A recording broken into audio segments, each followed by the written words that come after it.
Hello everyone, this is the 18th episode of the English with Un podcast, and this is Uni from Un's online English learning house.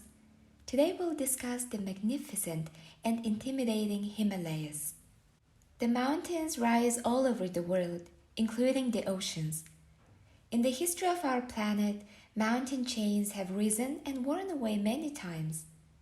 It seems like the Himalayas have been there forever, but these mountains were formed 50 million years ago, which makes them very young compared to the age of Earth, which is 4.5 billion years old, plus or minus about 50 million years. So, how are mountains formed? Mountains are formed by movement within the Earth's crust.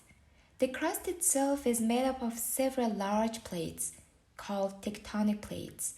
Simply put, mountains are the result of tectonic forces. The Himalayas are majestic mountains that effectively separate the Indian subcontinent from Eurasia.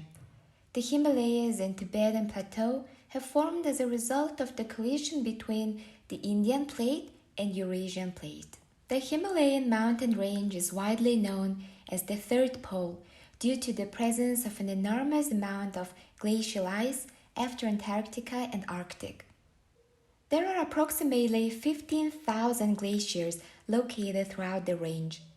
The Himalayan rivers are the critical water towers of Asia, and 19 major rivers originate from the Himalayas.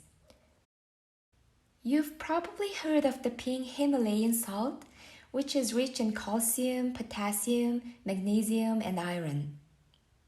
The Himalayas are home to the world's highest peak, as well as some of its deadliest summits. According to current estimations, the highest rate of lift is 1 centimeter per year. They stretch 2,900 kilometers along the border between India and Tibet and are spread across 5 countries: India, Nepal, Bhutan, China, and Pakistan. Mount Everest is Earth's highest mountain above sea level in the Himalayan mountain range. Mount Everest was named after Colonel Sir George Everest, a British surveyor who was based in India during the early to mid-19th century. The Nepalese call Mount Everest as Goddess of the Universe or Forehead of the Sky. Because of climate change, weather patterns have become unpredictable. Permafrost has begun to melt and glaciers are receding. According to recent studies, the Himalayas are at higher risk of water crisis, as they are a popular destination for people from all over the world.